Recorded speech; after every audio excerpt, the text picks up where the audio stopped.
Look at this. Look at that. All right, y'all. I am Robbie T, and I'm your host today for Sales 101. So let's start here, y'all. Here's the things that I want to make sure that we're hitting on. I want to make sure today that we're going to hit on why realtors, ISA, salespeople, heck, for some of y'all even in non-real estate industries, why we fail to convert leads. You're going to walk away with the biggest reasons why that we fail to convert leads. We're going to talk about and give you specifics on how do you create leads out of your database. How do you get free money? Because I don't know about you all, but spending money right now stinks in real estate. We're going to talk about the top questions and strategies to get people to open up. We're going to talk about the worst strategies and scripts that get people to shut you down. We are going to also make sure to hit on how I think you can sell just about anything. Throughout today, feel free to type questions in the chat or in the Q&A. I will make sure to get to them at the very end, but for the most part, I'm going to be ignoring it, not because I don't love you guys, but because I am trying to fit basically 10 hours of content into less than 2 hours, which is a lot. I just want to name here that we have a variety of people in the room today. We got people that we know from Real. We got people from our friends over at EXP, from KW. Today is completely brokerage agnostic. What I can tell you is that the people in the room are all focused on getting better. We are some of the best. And my job today is to help you all walk away with a little bit better mindset, a little bit better skills, and some takeaways and actions to level up your game. For those of you that maybe don't know me, I know a lot of you already know who I am. I am Robbie T. I go by Robbie T because my last name is Trefethrin, which sounds like a pharmaceutical drug with all the problems and none of that cash money. So I got to work for a living. Long story short, man, I've been in a real estate game for almost a decade now, y'all. I'm that old guy. And I started in this game as an ISA and now get the honor and privilege of coaching and mentoring Hatch Realty, one of the top real estate teams in the country. I get to coach and mentor some of the top real estate teams throughout the United States, people like Mike Novak and Colton Whitney and many other big teams as well. And y'all, I'm a geek when it comes to lead conversion. My goal is to simplify and demystify so much of the crap that you've been taught. I'll be very frank. If you have a script book from other coaching companies, I'm going to have you throw it out the window today. But I think we have to start here. We have to start in a certain place. And we have to start by talking about, man, this market is unique. Mike Novak had told me that he was just at a conference and another real estate coach, I think it was Tom Ferry, had said that it's kind of like a sinking ship. It feels like that, which is so unique. It's so unique right now because I don't know about you guys, we're seeing less total homes being sold. But the homes that are selling, man, the competition is heating up. About a year ago, I started really pushing and telling people that some changes were coming in the real estate industry. And really what it was is that I got to be a truth teller to you all. I'm just going to keep it 100. There's so many people in real estate that started or were playing the game between 2000 and 2023. And y'all, we were playing basketball on the little Tykes hoop and we thought we were Michael Jordan. We thought we were good at lead generation when we were dog shit. You see, I've been calling the real estate market between March 2020 and essentially April of 2022 a fake market. Sharon, who's the president of Real, is a little more eloquent. He calls it a momentum market. That's what it was. I just call it the fake market. And the reason I called it a fake market was the Fed had reduced rates to artificially low levels. There was so much money in the system. And y'all, when there is so much money in the system like we saw 2020 through 2022, there was irrational exuberance. I want everybody to write down that term. That is something that every single one of you needs to know. Irrational exuberance. Irrational exuberance is simply the idea that people have so much money that they're doing stupid things with it. Here's how we saw that happen. You saw people buying pictures of apes for hundreds of thousands of dollars, and those things are worth essentially nothing today. You saw people buying cryptocurrencies, and I'm not sitting here to say that all crypto is going to fail, but you saw people buying Dogecoin and other fringe cryptocurrencies for stupid amounts of money. You saw people investing in companies like Bed Bath & Beyond. And I don't know about you all, but she gone. She's about to file for bankruptcy. You saw the meme stocks. We saw what's known as irrational exuberance. It was frothiness. And y'all, we in real estate saw it too. We saw people literally offering to name their kids after the sellers of the home. We saw people offering their season tickets. We saw people waiving inspections. Who needs that? We saw appraisal gap coverage. We saw unlimited escalations. These are the things that we saw. They were commonplace. Everyone and their mom wanted to buy a home. And there's actually a very, very simple reason why. Unlike other industries post-COVID, Ryan Serhant, I think, says it best. COVID and the subsequent lockdowns were a billboard to either own your own home or improve your current home. And the reason I think that makes so much sense is that we were locked down. Our homes became our vacation destination. Our homes became our guarantee. Our homes became our classrooms. Our homes became our workplace. Our homes became everything. And really what it came down to is 2020 through 2022, people were living in a world. They were stuck in a box, and y'all, they wanted to improve that box. It is that simple. And what we need to realize is when I ask people about the 3 most profound events that they can remember, almost always here's the big 3 things I hear people name in modern history. Number 1, 9/11. Number 2, the crash post 2007, 2008. Number 3 is COVID and the subsequent shutdowns. These are things that literally have changed the fabric of how people think about their homes. But we also need to understand that the reason things were so frothy is because the federal government, through 2 things, one known as the discount rate, which is essentially interest rates, they were pumping money into the system. And they were also doing what's known as asset purchases. They were buying assets, literally buying stocks or a ton of bonds or mortgage-backed securities, and they were pumping money into the system. If you've ever heard somebody say they were creating money out of thin air, that's how they do it. But y'all, this all led to one very, very simple thing. The dreaded I word, inflation. Now, what's really funny about inflation is that people actually like inflation, right? If you own a home, if you own a business, inflation in little amounts, for some reason, we kind of all agree about 3-4%. It's great. We like it. We want the value of things to go up, but that's not what we were seeing. We were seeing inflation because of all the money that was pumped in the system. People were spending monies, there we go, it's funny, spending money in irrational ways. We saw inflation top 10%. And when the Fed sees that happen, they have to do the opposite of what they were doing. And that's what started about Easter weekend of last year.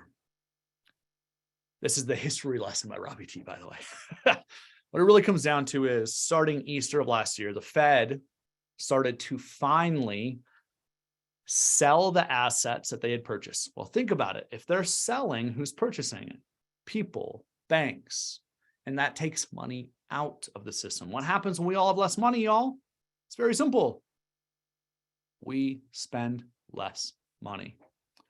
The Fed, the other big thing that the Fed did was that they raised interest rates. They actually raised them the quickest we have ever seen. And if you're a fan of math, we need to understand that going from interest rates that were basically nothing to now 5%. And of course, when the Fed raises rates, there's a little bit more on mortgage rates. We in the mortgage world essentially went from 3 to 6+% in less than 6-7 months. Things doubled. The reason the Fed did this, of course, the reason they first started buying purchases and slashing interest rates was when COVID shutdowns happened. The world was afraid of us consumers stopping spending money. And because when consumers stop spending money, it leads to economic collapse. They did all the things we just talked about. And now we're seeing the reverse of it. We're seeing banks collapse because they had bought mortgage-backed securities. And those things that historically have never lost value or minimally lost value, they're down 15% in value. So when these banks are faced with liquidity crunches, which happen because people have less money, what happens is we see weird things like banks collapsing. Let's fast forward to today. The Fed now has raised rates. They're selling their assets. They're pulling money out of the system. And what we've seen now and y'all work in real estate, for 9 to 12 months, people become more afraid. They become more nervous. Which when Mike told me about that sinking ship, that's where so many people are right now. It's really unique because we're in this place where homes are now selling in average and just above average price points nationwide in almost every market, whether you're in San Diego, whether you're in Fargo, North Dakota, whether you're in Seattle, whether you're in New York, in Florida. What we're seeing is we're seeing some of the competitiveness that we saw, not as crazy, but some of the competitiveness that we saw during the last couple of years. We're going to talk about the impacts that's going to have on your business.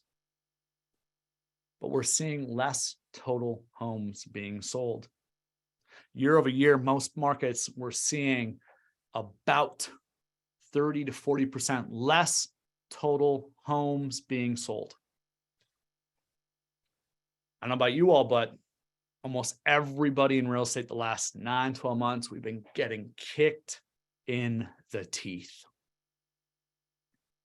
The last 9 to 12 months, if you're still around, which 182 of you live right now, and I know a lot of you are listening in groups, there's probably 400 to 500 people easily in this thing. You all been the warriors. You've been the ones that have been doing the things, lead generating, to make it through this season. You see, what we went from was a market between 20 and 2022 where we didn't ever have to remind people and influence people. People were so desperate to go buy a home because interest rates made it so. We didn't have to utilize our skills. We didn't have to sell anything. And sales gets a bad rap. I actually really think that none of us are in sales. We call this Sales 101 because Sales 101 is more appealing than Service 101. But we're all in the service industry. What it really comes down to, though, is this. There is a lot of really stupid ideas that our clients are thinking, and we got to help them think differently. I promise you by the end of today, you're going to have things, scripts, questions that are going to help you massively have better conversation with leads, your clients, your team members, all of it. I guarantee it. If I don't, you can fly to Fargo and punch me in the face. But let's end with this piece before we transition into some of the content today. Let's talk a little bit about that market. I need to name something about this. This market, it's been separation season, y'all. For 9 months now, we've been seeing people drop out of the game. It starts with people getting part-time jobs because they have bills to pay. And those part-time jobs become full-time jobs because they're not selling homes. And that's where we're at. But we're actually now entering into phase 2 of separation season. Phase 1 was all about lead generation. And don't get me wrong, that's still going to matter in phase 2. We're going to talk about that a little bit today. But phase 2 I actually think is more important, which is your skills actually matter again. Let's be real. When we were seeing all the homes being sold between 20 and 2022, if you didn't have great skills, you didn't remind people of why they needed to take action in the first place, if you couldn't have powerful, persuasive conversations, it didn't matter, because there was going to be another fish jumping out of the water into your boat. That doesn't exist anymore. And y'all, this game is unlikely to get any easier anytime soon. You see, this environment we're in is likely to last for a while. I'd love for you to write down these numbers. And you can't hold me to this, but these are my predictions. I think that there's a 1% chance that we see rates go above 8%. Very minimal chance. Almost nothing is showing it. Very, very, very little chance, but because I don't want to say zero, I'll say 1%. I think there's about a 49% chance that interest rates in what the Fed is doing to control how much money is in the system, it's going to stay about the same. Rates are going to stay at or around the 6-ish percent. I think there's about a 49% chance that it actually drops down to maybe 4.5%, 5%. We see rates go down a little bit, and then about a 1% chance that we see rates like we did, where essentially they were zero, or in mortgage terms, they drop down to 2.25%, 2.5%. The reason I say that is the most likely scenario based off of all data, based off economists, is that this is our normal for a while. And unless some black swan, like a COVID comes along, a world war, this is our normal. Get excited about it. This game isn't going to get easier. And if you're good at this game, and if you're showing up today and you're investing in yourself, you need to get excited about this, because it's going to allow you to separate from the jokers. You see, I've been joking about how I hated the fake market because it required no skills to win. And think about this. Do you think Michael Jordan wants to play basketball against me on that little Tykes hoop? Or do you think he wants to play on the 10-foot hoop? If we're playing that little Tykes hoop, I have a chance. Y'all, I suck. I'm not great at basketball. I'm a former league bowler. When that hoop got raised to 10 feet, I have no chance. And MJ's excited about it. You all need to be the MJs. You need to be thinking about, what am I doing to invest in my skills? And you all being here today is step one. Everything we're about to cover, frankly, is going to be theoretical, and you all need to take it into practice. I've said it many times that knowledge without action is pointless. A lot of the things I'm going to teach you today are very, very, very simple. You need to go and implement simple. It's not going to be easy because you have bad habits. You've been taught really stupid things, but you have to go and implement and practice role play. Last piece on the market. The reality is that the simplest explanation why we're seeing what we're seeing in the market right now is this, is that we are in the midst, and this is something that every single one of you should write down, because you need to be able to educate your clients about this. This will be the most important segment of this economic lesson for you. We are in the midst of one of the greatest housing shortages of modern history. We simply do not have enough homes in the United States to house all the people that want to own their own, insert single family home for the most part.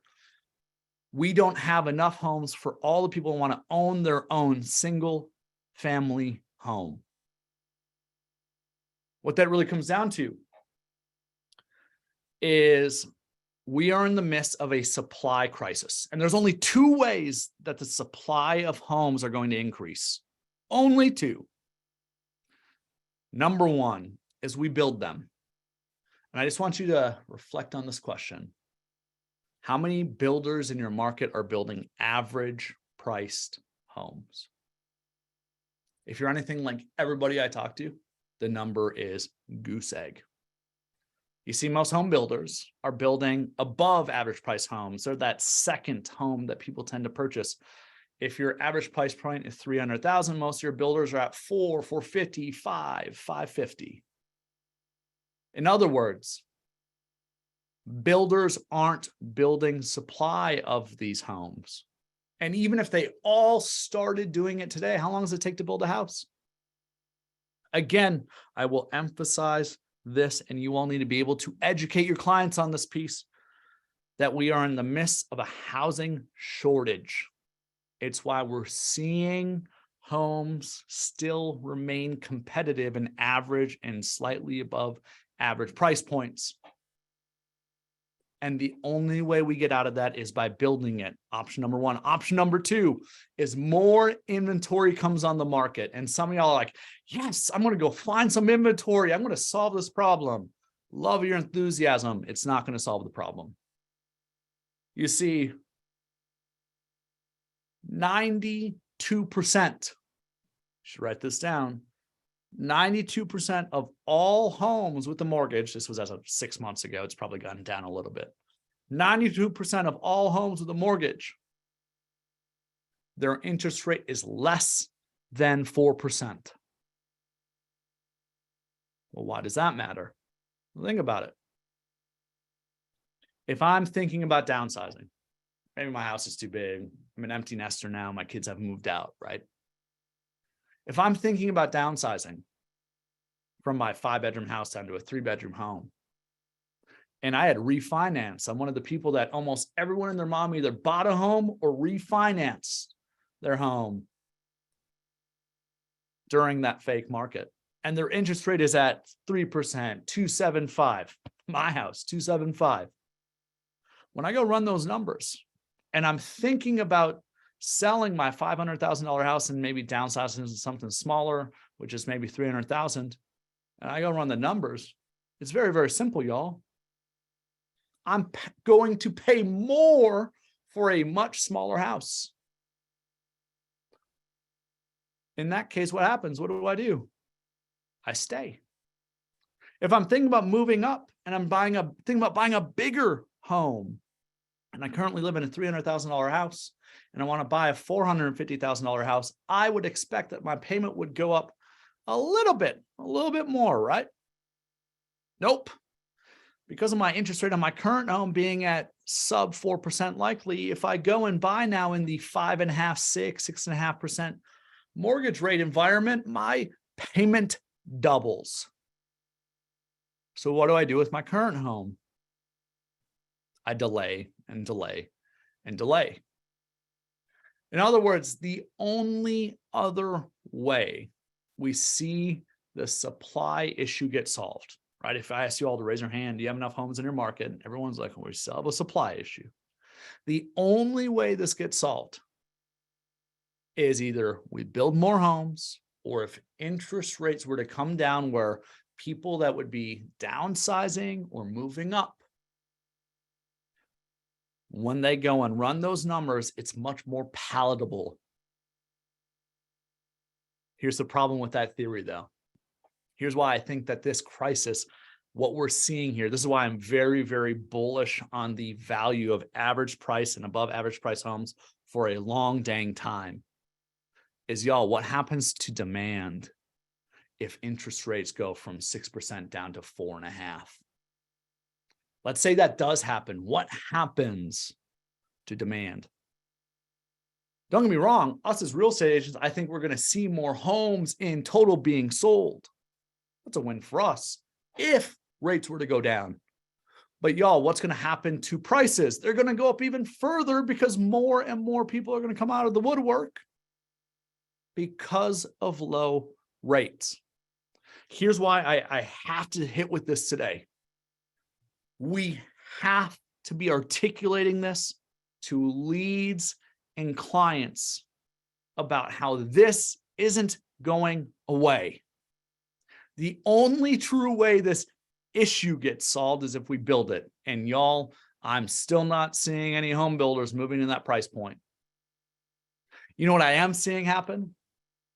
I'm seeing things like people talking or approving the 40-year mortgage. What is great idea, don't get me wrong. But here's the problem with that. What does that do? It increases demand, but not supply.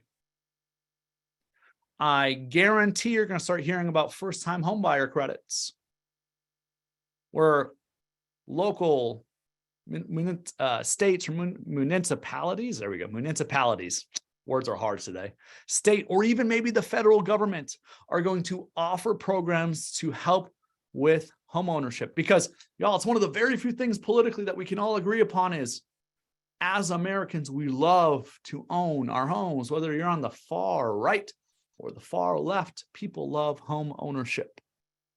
It's a part of the American dream. It's the fabric of the DNA. And I think what we're going to see is more and more people talking about this issue. And I don't know about you all, but how often has government solved people's problems? I think they're actually going to make the problem worse.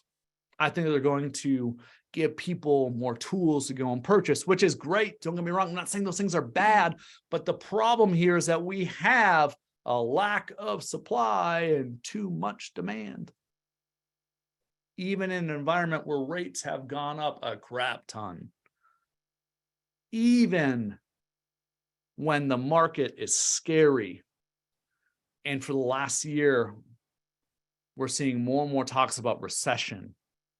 We're coming off of inflation where people's dollars are going less. Even despite all of that, sales prices are still remaining strong.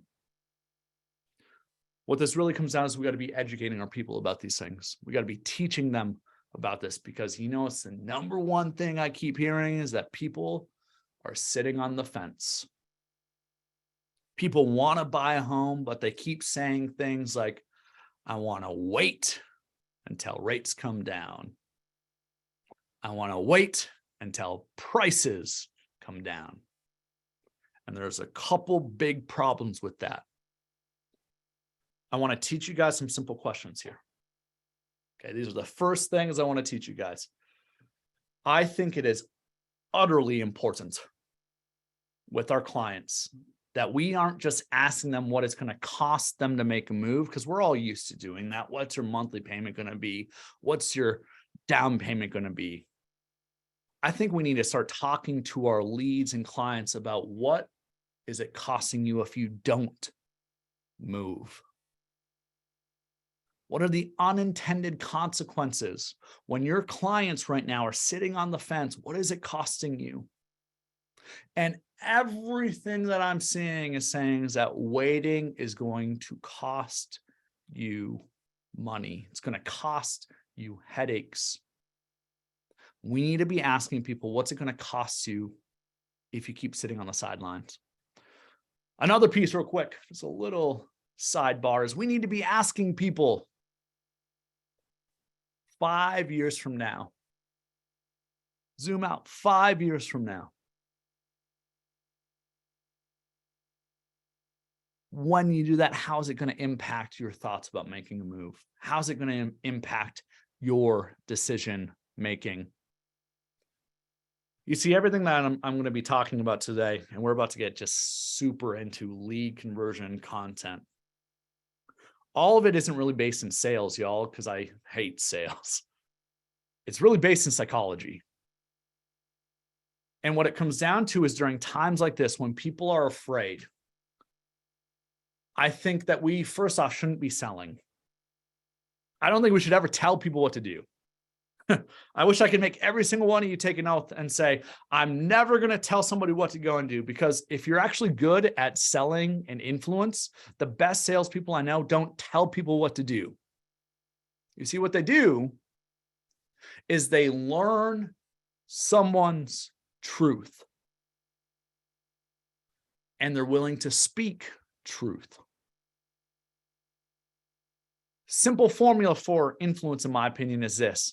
1, find out somebody's truth. What is it somebody wants to do? Why they're doing it? What is the problem they're trying to solve? What are they running from or running towards?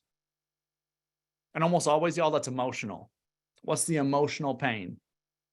Included including wasting money, oh, it's gross, I don't like it. Wasting money on rent, wasting money on X. I hate my landlord. What is it that they're running from or running towards? That's learning truth. And on the other end of it is speaking truth. It's going through what we just talked about. It's naming truths about what we see as the trusted experts. Every single one of you, I have no doubts, one of you is really good at one of these things. Some of y'all are really good at speaking truth. You're not afraid to be a high D, be direct, and speak truth and name some of the things that I'm talking about. You're like, yes, refreshing. Robbie's saying that I can speak truth.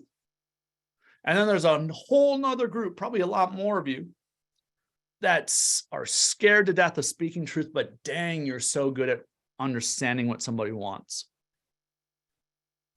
And y'all, I think it's going to take both to win in this environment. It's going to take both learning truth and speaking truth to win in this environment. If one of these is your natural strength, you're going to have to lean in and get better at your failure zone, your liability.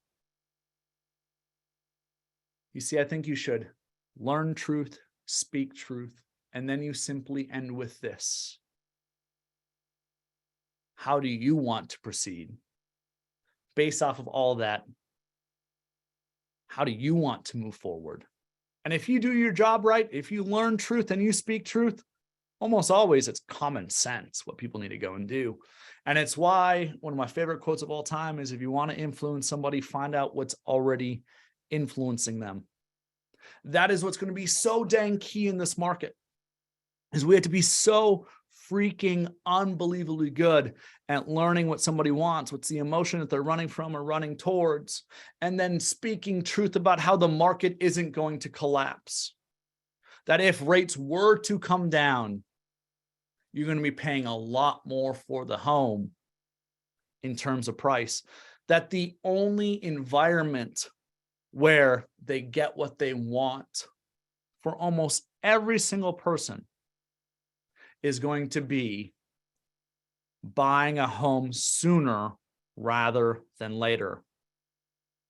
We had to speak truth that this is not 2007, 2008. It's why I wanted to take some time and talk about the economics of why we were where we were. We had to be eloquent in speaking about this. If you fail to speak truth, you're simply going to be enabling bad behavior. You're going to be enabling people waiting.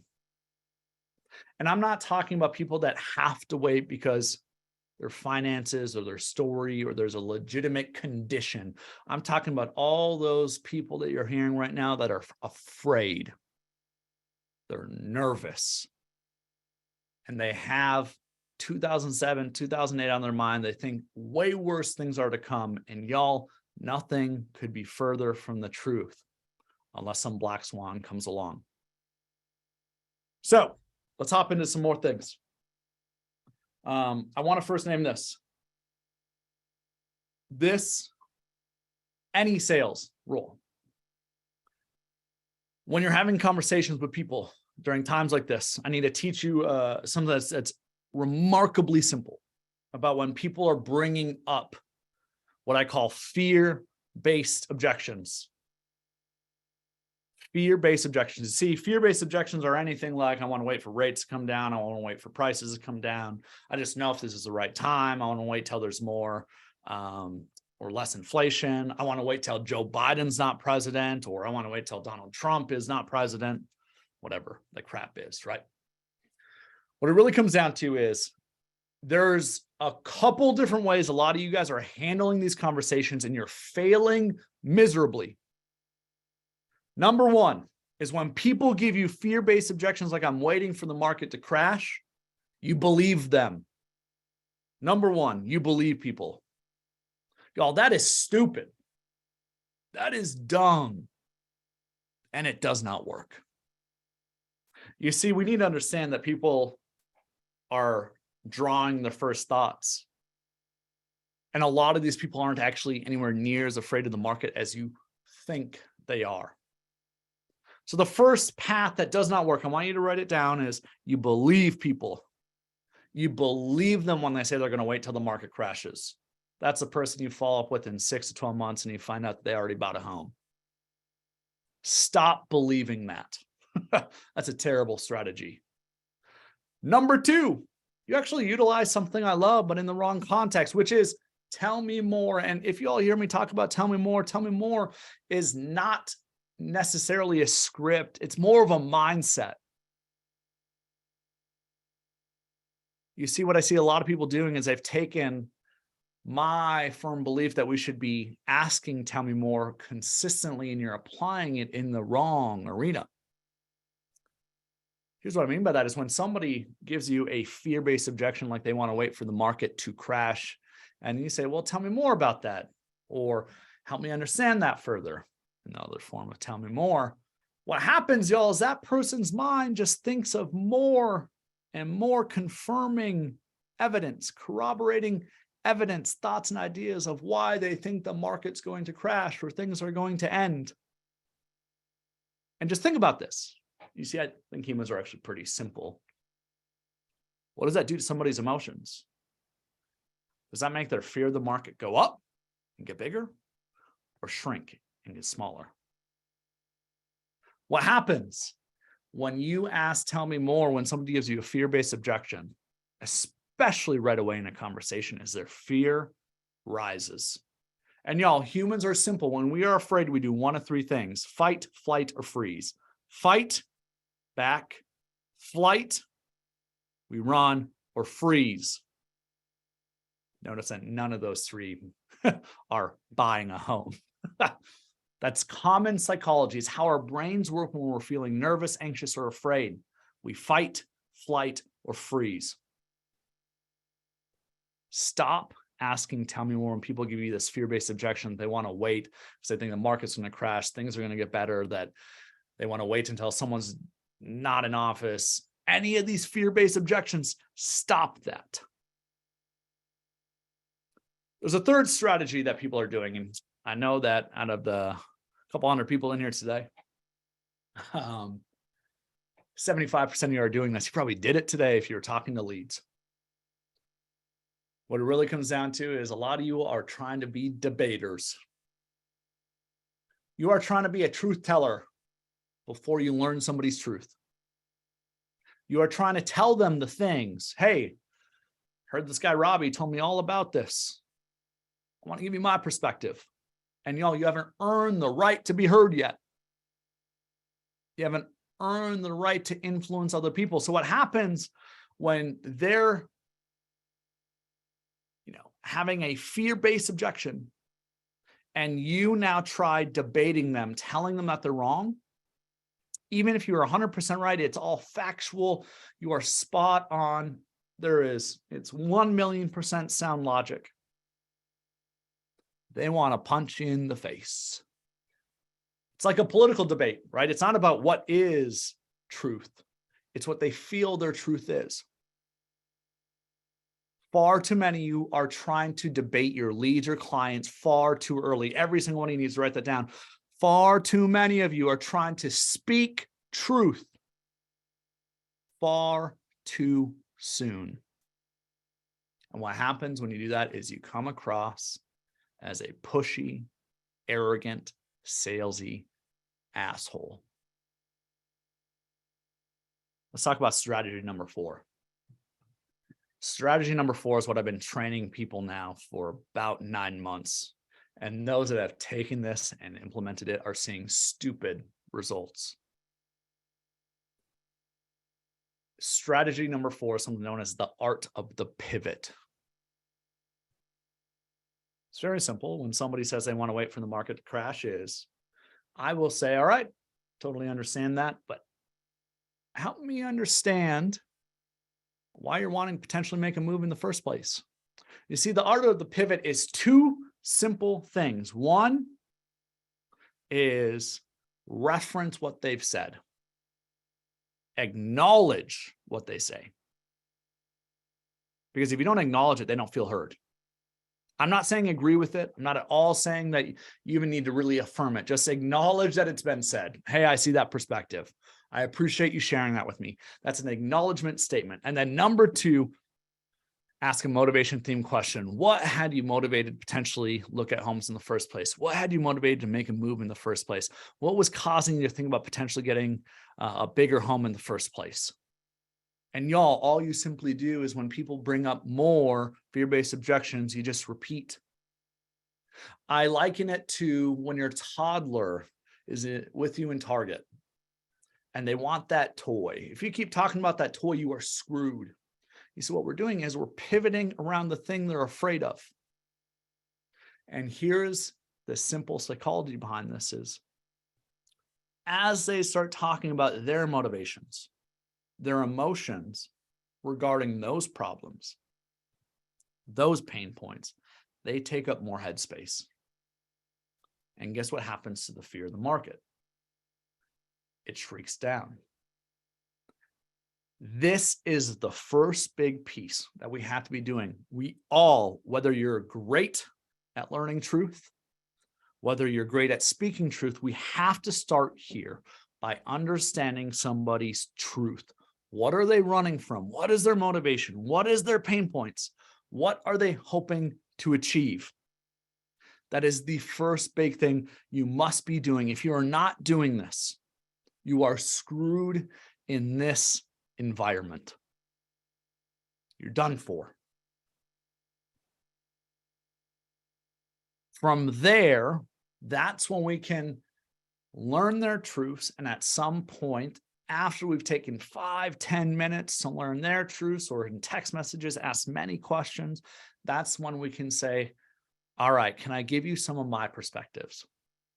Can I give you some of my perspective? Can I share some of my thoughts? That's when you can flip to being a truth teller. Let's keep going here. We're going to run through, I got 9 things. And I'm going to try keeping it to an hour. 9 things. All right, let's talk about this. Number 1, y'all. This lead conversion game, I don't care what role you're in, actually, any sales game, it is like digging for gold. In this game, we have to be gold diggers. Here's what I mean by this is we had to dig through piles upon piles of gold to find gold nuggets. That's our job. That's what we're doing all day long is we had to be doing the work. When I was speaking to Mike Novak about this before we hopped on, I asked him what's the biggest thing he said people needed to hear. He said people need to hear about the market and they need to hear about how you got to do the work. You got to be making those phone calls. You got to be calling your leads. And this actually leads me to number 2. So number 1 and number 2, we got to be digging through dirt to find gold nuggets. We got to be gold diggers. Well, you got to be doing the work. What it really comes down to is sales is a couple different things. It comes down to 3 different factors. This is how I measure it in some of the best teams in the country. Number 1 is speed to lead. How quickly are you calling your opportunities? How quickly are you texting your opportunities? How quickly are you engaging your leads in conversation? Y'all, think about this. I have this very firm belief that let's say a lead were to come in right now and that lead sits for 10 minutes. You know what I think you're telling the universe is, I don't need it. I don't need that opportunity. We tell the universe through our actions how to take advantage of opportunities. For you all, what that means is, what does your daily routine look like for lead generation? Because far too many of you have none. What's your structure look like? What are you doing to prioritize calling or engaging with leads? Because as I said earlier, there's 3 things: speed to lead. How quickly are you getting to a lead? How quickly are you texting or emailing? Emailing doesn't matter much. How quickly you're calling or texting your leads. Number 2 is speed to response. Every single one of you needs to be looking at this. Team leaders, this is so big, ISAs, agents, speed to response. What that means is if they've responded to you, they've called you back, they've texted you back, how quickly you're getting back to them. Again, if somebody calls you back on a Friday night and you don't call them back till Monday, what are you telling the universe? I'm good. And what do you think happens when you tell the universe, I'm good? Of course, you're not going to get at bats. None of these conversational things are going to matter one bit. Speed to lead, speed to response. And then number 3, speed to service. How quickly can you get in front of people? The reality is we live in a day and age where leads want to get out there quick. They want to do something quickly. You have to be able to offer steps to get what they want quickly. Speed to lead, speed to response, speed to service. These are the 3 pillars of when I go assess the quality of people's sales and lead conversion. Almost always, if people are struggling, these are the first 3 factors that are dreadful. Speed to lead, I'll go and look. Oh, the average response time is 2 hours. Oof. Speed to response. You have 150 people sitting in your inbox you haven't responded to. Oof. Speed to service. The soonest I'm going to meet with you is not today, not tomorrow, but maybe Saturday. Oof. You're literally telling the universe, nah, bro, I'm good. Pass. Stop it. Y'all, you got to be willing to do the work. Now, this goes hand in hand, y'all. I said that we had to be gold diggers. We got to be digging through dirt to find gold nuggets. And I think there's a couple different things that we need to understand. First off, your job is not to turn dirt into gold. Your job is not to turn shit into gold. It's not possible. Never going to happen. Your job is to dig through piles of dirt to find the gold nuggets. Make your phone calls, have your conversations. But I do have to believe this, that far too many of you are either mistakenly thinking something is dirt or mistakenly thinking that a gold nugget is a gold nugget. You see, some of you all are disregarding dirt because you think it's dirt, but it's a gold nugget.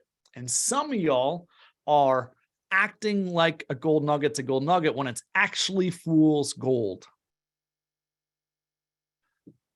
The conversational questions you're learning today are going to help you justify your decision of, is it dirt? Is it a gold nugget? What is it? In terms of digging through gold, the best lead converters I know are ruthless. And if something is dirt, they don't care about it. The biggest sin I see in sales is we try to turn every opportunity into an opportunity. We try to turn every single lead into a closing. And what's so funny about this is data just shows that that's really silly, that it's fruitless. For example, with PPC leads, pay-per-click leads, forced registration leads, the best people in the game convert at 3-ish%, maybe 4%. That means 96% of all the leads for the best in the game, the Michael Jordans of the game, 96% is dirt. Where I see so many of you go wrong is you get so focused on all the dirt that you lose sight of the gold nuggets, that you spend so much time trying to turn dirt into gold. You spend so much time trying to turn shit into gold that gold actually turns into shit. That gold nugget goes unfound and is just disregarded with the dirt. And what it really comes down to is you have to mentally be ruthless of, if this is dirt, go throw it on automation, go let it, put it in a pile, and don't focus on it. And on the other hand, your gold nuggets, you do anything for. You step up, you show up, you make the calls, you have the conversations, you do the follow-ups, you set the appointments. Treat gold like gold and treat dirt like dirt. But I got to teach you something. I got to teach you some simple things here. First off, if you have leads that seem like gold, but you might think it is potentially dirt, you might think it's fool's gold. There's a simple thing that you can do to see if they're actually gold. It's very simple. Give them homework. Give them a challenge. Put a hurdle in front of them. If they're actually gold, they will jump it. Responding to that mortgage lender about getting pre-approved, perfect. Give people a hurdle. Give people homework. If people are actually gold nuggets, they actually go and do it. On the inverse, if something you think might be dirt, I think before you for sure know it's dirt, you need to be asking them this question. You need to be asking something I call challenging questions. You need to be challenging their perspective. Here's a really good example. Let's zoom in on an opportunity. Let's say someone has said to you that they are not doing anything for years. They just bought a house. Where so many of you, rightfully so, your gut says, well, that seems like dirt. Not a great opportunity. I would challenge you before you confirm that, you need to justify that it's dirt. And this is what I want to teach you all. You need to be justifying when something is dirt. You need to be justifying any of your follow-ups. And here's what it looks like. If somebody says, I just bought a home, I'm always going to ask at least 2 or 3 more questions. Something like, oh, super cool. When did you buy that home? And the reason I do that, y'all, is because people will say they just bought a home and it was years ago. And somebody bought a home years ago, that's much different than just buying a home.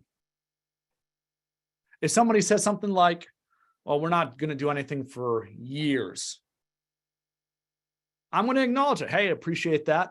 Totally understandable. Again, I'm acknowledging their answer. I'm not telling them they should go and do anything, but I'm going to ask a challenging question. I'm going to say, but I got to ask. Let's say hypothetically the perfect home were to come on the market for you guys sometime in the next year. Is that something you would consider viewing? Or would you pass on that opportunity? I'm going to ask challenging questions. And the reason for this is it helps that person look at the same problem from a different perspective. What happens in that moment is they consider another alternative. That's what challenging their thinking is. I want everybody to write down that term. If you want to help your people give you better answers, challenge their thinking. Challenging doesn't mean telling somebody something. Challenging simply means asking a question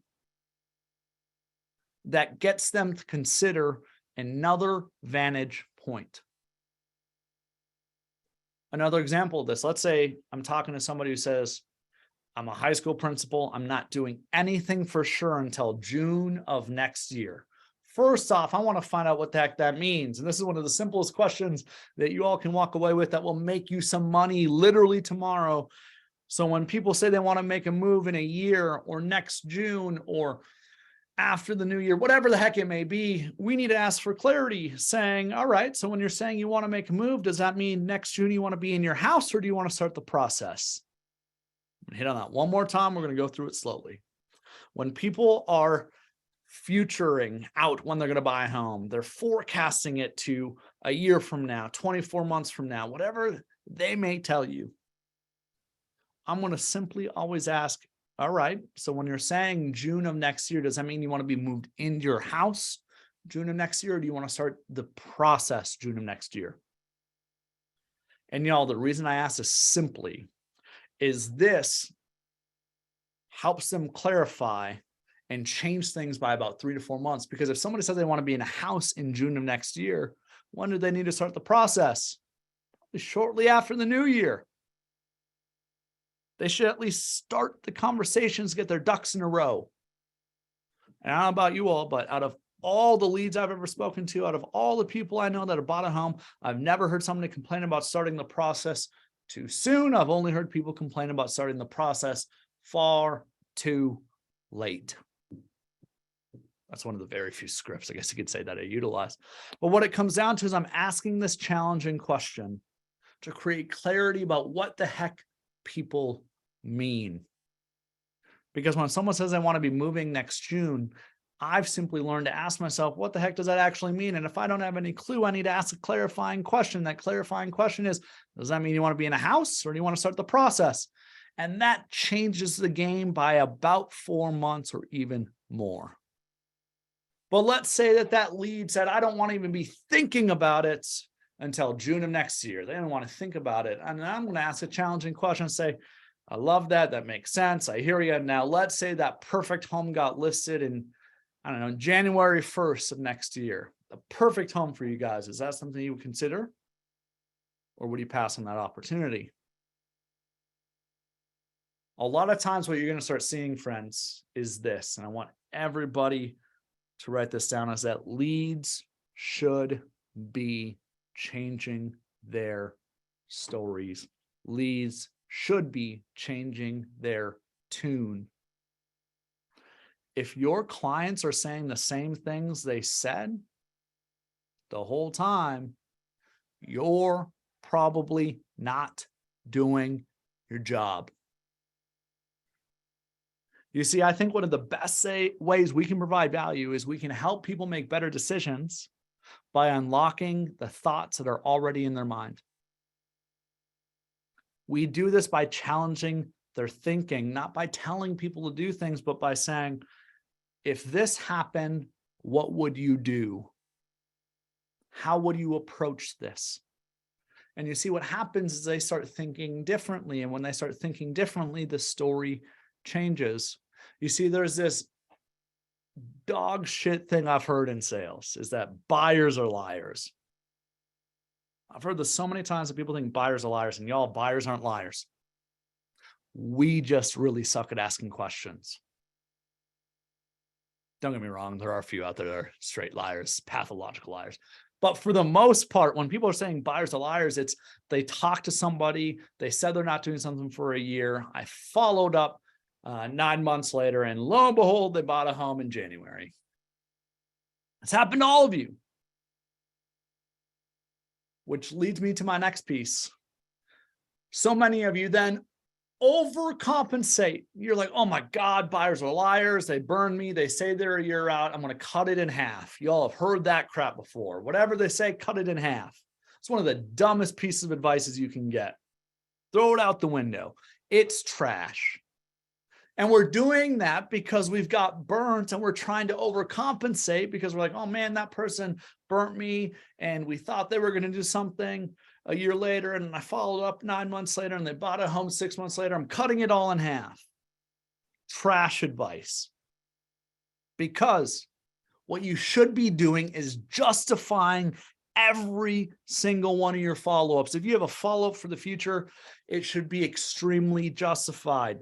It should look like this. Danielle, high school principal, not thinking about doing anything until next June. No chance she does anything because she's retiring at the end of May. She doesn't even want to think about things. I'm going to follow up in early 2024 to start the conversations to see if things have changed. You see what I see so many of you do? So many people do is you go and try to turn dirt into gold. I see this all the time.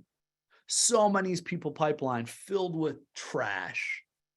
Following up with somebody like this high school principal 2 months later, a month later, trying to stay top of mind.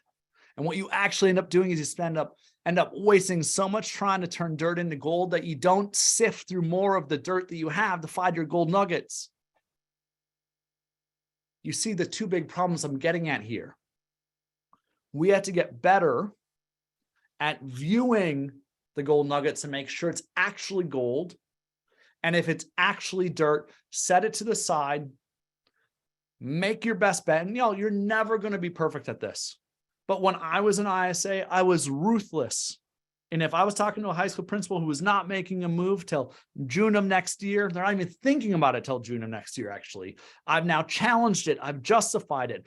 I'm getting much more clear follow-ups. Every single follow-up is justified based off the conversation I've had. I've pushed back on it. And then I'm going to follow up in Q1 of 2024. I'm not going to waste my time the rest of this year. I'm not going to follow up every month or two. I'm going to stop trying to turn dirt into gold. The only thing that I'll do is I'll use automated plans, let it stay in front of them, and simply all those automated plans are simply saying something like, Danielle, I know we connected a while back. I just wanted to see, or you think about making a move sometime soon. I just wanted to see if your plans have changed at all. I'll let automation do that work, because simply this, y'all, your most valuable resource is your time. And when you spend so much time trying to turn dirt into gold, you have less time to dig through more dirt to find gold. And what happens is you end up broke. You end up frustrated. So your mindset has to be that of a gold miner. Dig through dirt, find gold nuggets, spend your time and energy on the gold. If it's not gold, put it as dirt, do nothing till later, and get back to it. Let's keep going. And I need a little water here. I'm getting a little fired up about digging for gold. Appreciate y'all sticking around, by the way. We got most people sticking around. Super great. Still have almost 180 of you live in here today. Let's talk about my opening scripts. We're going to do a gear change here for a second. Let's talk about opening scripts.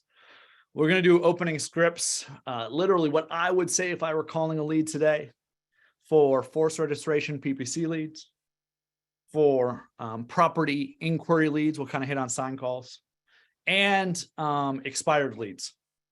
Expireds probably aren't. They were kind of hot. They're picking up for a little bit. They're starting to disappear again because homes are selling.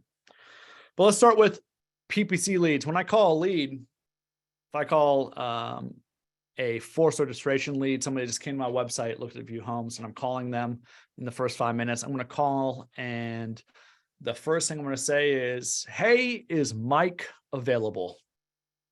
I want everybody to write that down. Hey, is Mike available? Some others have taken this and augmented it and done things like Mike, which of course is tonality and it sounds like a question. Mike?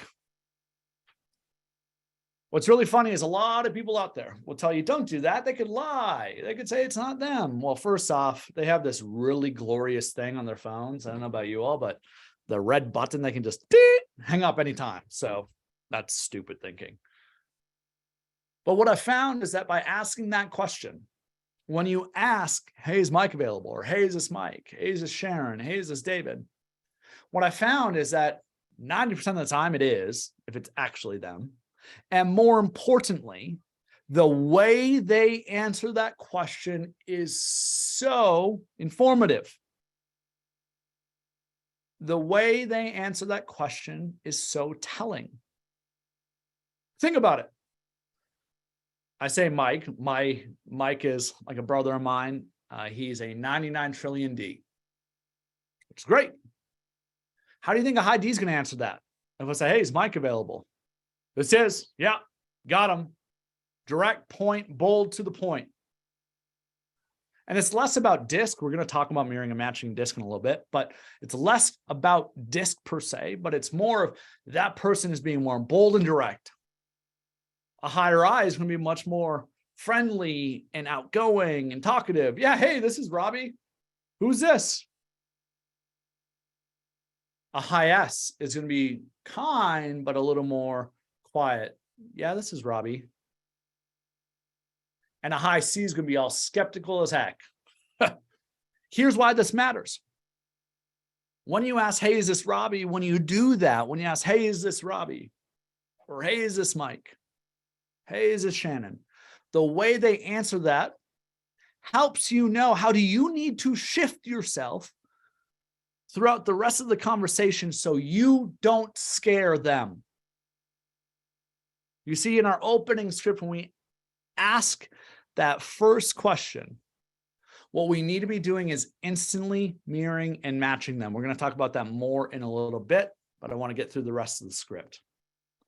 So if somebody is very D and direct, I'm actually going to be more bold and direct in what I say. If Mike answers, yep, this is, I'm going to say, hey, Mike, Robbie with Hatch Realty, saw you on our website, wanted to see if you're thinking about making a move sometime soon. Direct to the point. Let's hit on what I just did there, because it's going to give you the framework for everything else we're going to do. When somebody comes to your website, I'm always going to reference, I saw that you were checking out some homes on our website. Never for the love of God ever say, I saw you registered on our website, because y'all raise your hand if you like registering for anything. None of y'all. We hate it.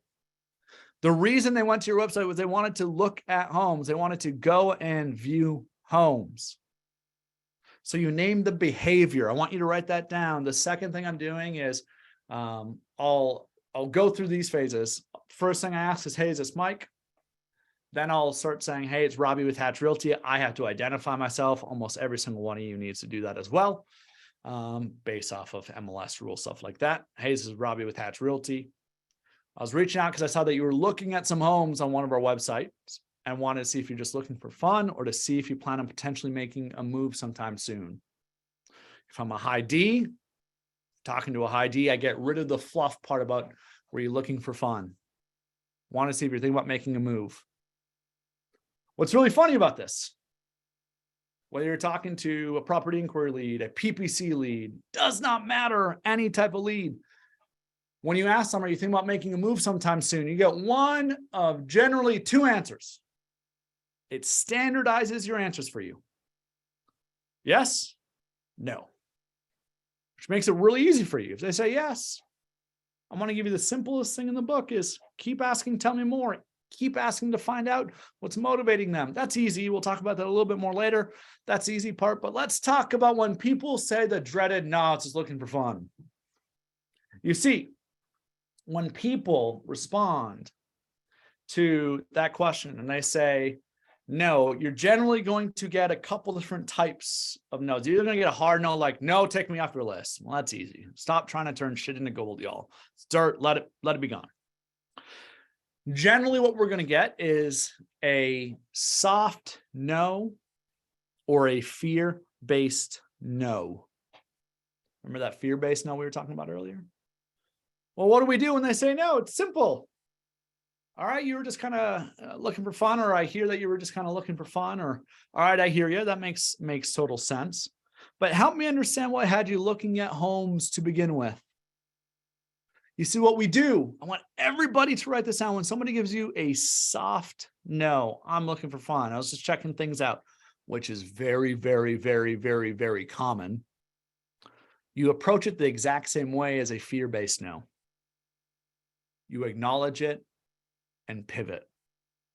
You acknowledge it and ask that motivation theme question. Something like, all right, I hear you. Just checking things out. Help me understand, though, what had you looking at homes to begin with? From here, it's very, very simple. You keep repeating that same thing until the no becomes either a maybe or a yes or a hard no. When something is a hard no, you clarify it and challenge it like we've been talking about.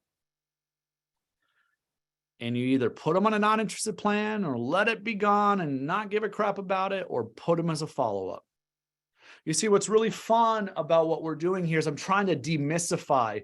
You don't need a whole script book. You don't need so many different things.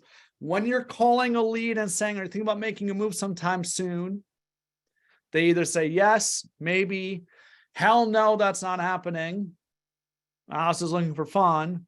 Or I'm waiting till the market to crash. So there's a fear-based no, the soft no, the hard no, a maybe or yes. That's it. Those 5 things. Yes, maybe, soft no, hard no, and fear-based no. And in each of those, you just use the advice we've been giving. When it comes to those that are giving you the hard no, I'm not doing anything today, anytime soon, you challenge and clarify. With the soft no or fear-based no, you pivot. So you acknowledge and turn it back into another motivation theme question until it becomes a hard no or a maybe or a yes. And now we get to go to finally my favorite part, which is what do we do when people say yes or maybe? Just kidding. We got to come back to it in a little bit. We'll get there in a minute. We got to wrap up our intro here. Again, I saw that I just want to recap it. Hey, is this Mike? Yeah, it's Mike. Hey, Mike, Robbie with Hatch Realty. Wanted to see if you were just checking things out for fun or thinking about making a move sometime in the future. So really it's, hey, is this Mike? It's Robbie with Hatch Realty. Saw you were checking out some homes on our website. You're looking for fun or thinking about making a move in the future. That framework is how I'm going to approach almost every single call. And what you do is you just adjust that to the lead source. So for example, realtor.com, of course, they didn't sign up or they weren't viewing homes. They inquired about a house. So I'm going to say, hey, is this Mike? Yep, this is Mike. Hey, Mike, Robbie with Hatch Realty, give me a quick call. Saw that you were interested in 123 Main Street down there. And I just want to see if you're just looking kind of for fun or thinking about making a move sometime soon. You see what happens when they say that they're thinking about making a move sometime soon, something brilliant happens here. Something brilliant happens here.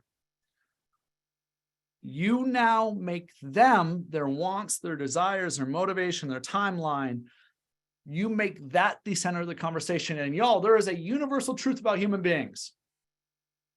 We like ourselves and we like to talk about ourselves. We like to share our stories as long as we know that the person that is on the receiving end is listening. They want to hear it. You see, one of the biggest things that I see so many people do is we spend so much time trying to sell people, trying to sell them on the truth, try to tell them why they should do things, that we forget about Sales 101, which is we need to sell ourselves on them. We need to understand them. We need to ask questions and clarify what the heck they want. And this is the tell me more part that I'm so excited about. And it's simply this, is that so many of you are so bad at finding out the root of what people actually want to do. So many of you are failing right now to motivate your people because you don't know what's actually motivating them. You see, you haven't dug deep enough. When people are saying yes, you don't know why. Here's really good examples of this.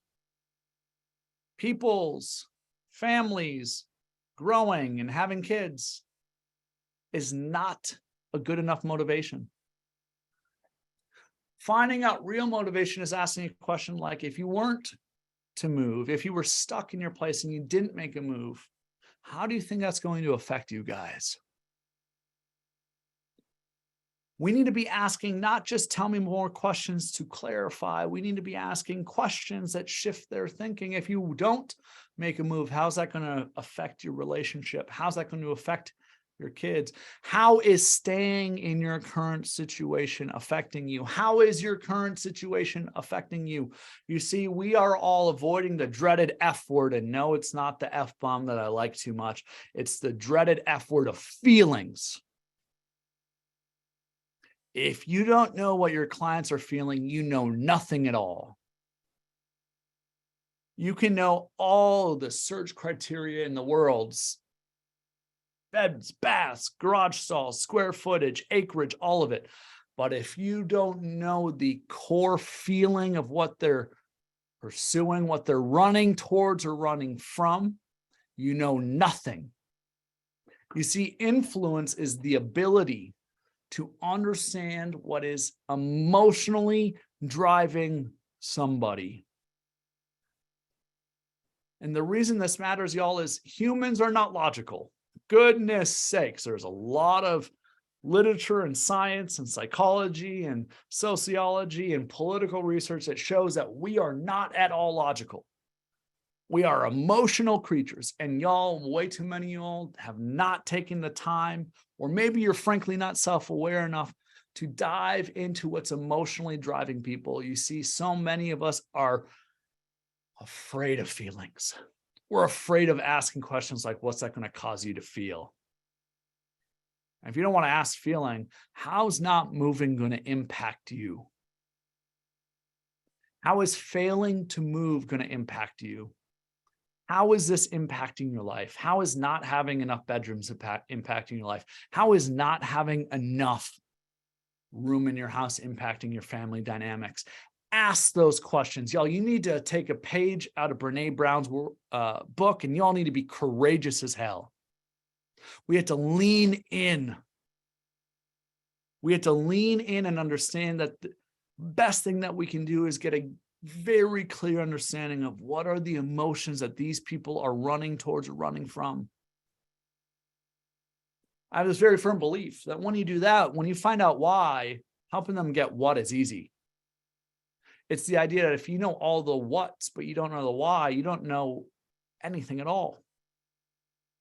We have to be leaning in to people's emotions when people are saying yes. We have to have deeper conversations. We have to have deeper conversations with our clients. And y'all, you know what's really funny about this is pre-COVID, we knew this. Pre-COVID, we had to remind people of why they wanted to go make a move in the first place. But for about 2.5 years, nobody had to do that. The Fed was doing it for us. The Fed and low interest rates and money everywhere, irrational exuberance. We didn't have to motivate people. 2.75% interest rates were doing that for us. But that shit was fake, and it's not coming back. You see, this is just normal. It's normal for people to drag their feet. It's normal for people to resist. It's normal for people to be a little bit afraid. It's normal for people to want to slow down. That's normal. And we have to get back in the game of influencing people. And if you want to do it, you need to find out what's already influencing them.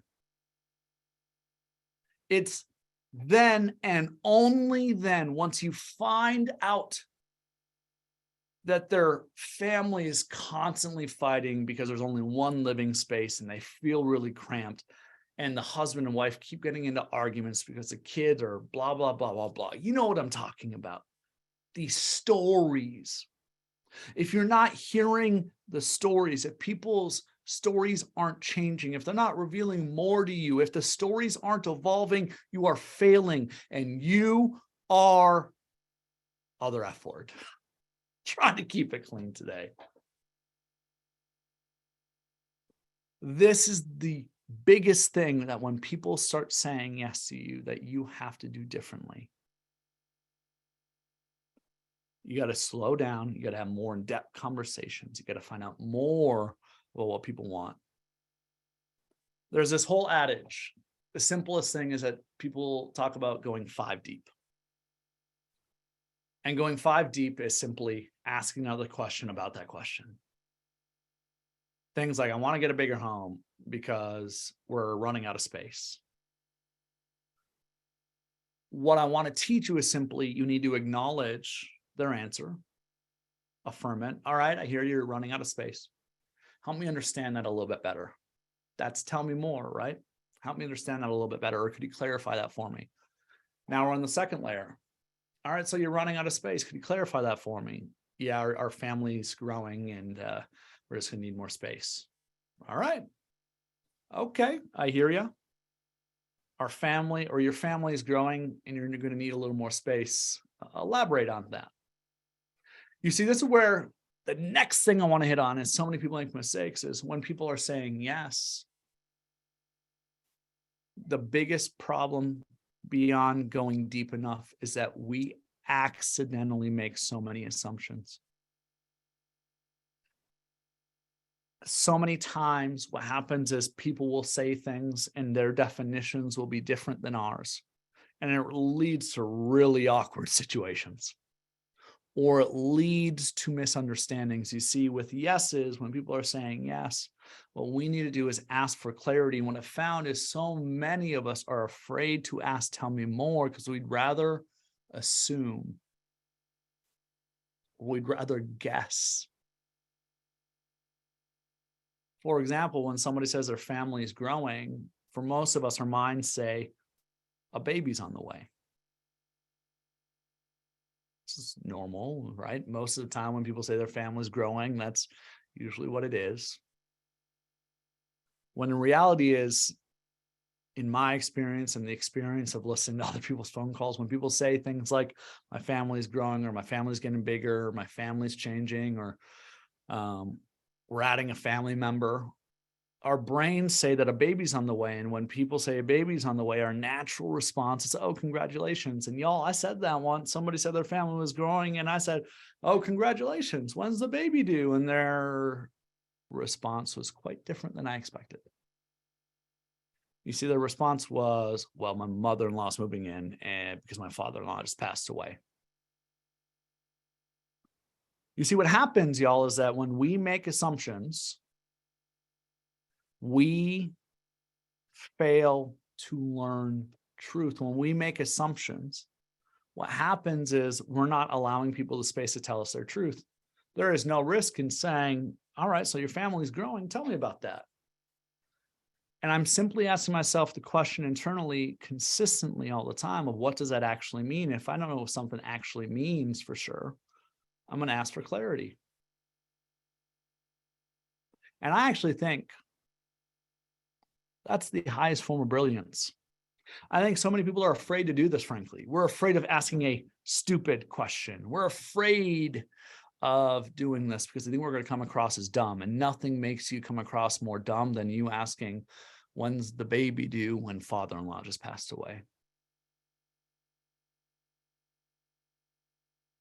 I've found that what we have to do and what happens in this is people don't open up to you all because we're not giving them permission to open up. We're not asking the questions that give them permission to tell us anything. We're not encouraging them to tell us more.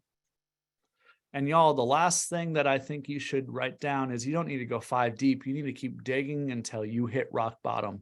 And here's how you know you've hit rock bottom is when they say, I can't think of anything else.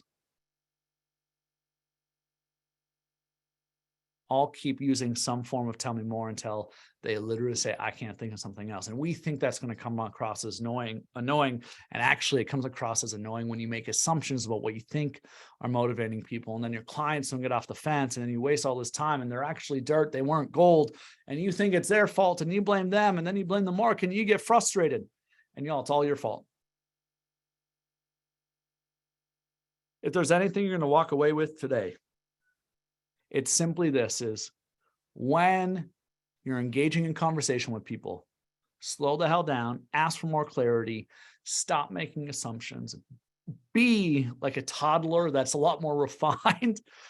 Don't make, what's that? What's that? Why? Be more tactful. Have 10 different ways to ask, tell me more. But here's what I'll tell you is when somebody says their family's growing and then I say, oh, tell me about that. Help me understand it. If I just say, tell me more every time, it's not going to work. But if I say, help me understand that or explain that a little bit further, people tend to open up and they're like onions. And next thing you know, the story's evolving, the story's changing. And that's when they tell you vulnerable information. That's when they tell you emotional information. You see, sales 101 is the idea that you're not selling them anything, you're selling yourself on them and their story and their emotions and their ideas. And there's a problem with this is that it takes a lot of time. It takes your energy, y'all. There's no doubt about it. And I think you need to be ruthless in protecting who you have conversations with. You need to be ruthless in making sure that the conversations you have are productive. Sometimes that crazy cat lady just wants to talk and talk and talk. And I don't know about you all, but I happen to be in the game of business, meaning I got bills to pay and I got things to pay off and I got people I'm responsible for. I got a team I'm responsible for. And what it really comes down to is I love crazy cat lady. But if crazy cat lady isn't going to be buying a home, I can't have a 20-minute conversation with her. I can't have a 10-minute conversation with her. I can't have a 2-minute conversation with her. If it's legitimately crazy cat lady that's not buying a home, I need to move on because that is dirt. Now, don't get me wrong, there's some crazy cat ladies, and there's probably some crazy cat lady on here today. I'm so sorry. I'm just picking on you a little bit. Let's say there's a crazy cat lady and she's buying a house. I will absolutely let her talk about her crazy cats for about 2 minutes. You bet your tail, though, that I'm going to bring the conversation back and I'm going to ask questions like this. I'm going to say, I can tell Karen, I don't know, I'm just picking a name. I can tell Karen, you really love your cats. How's that going to impact your decision-making when it comes to making a move?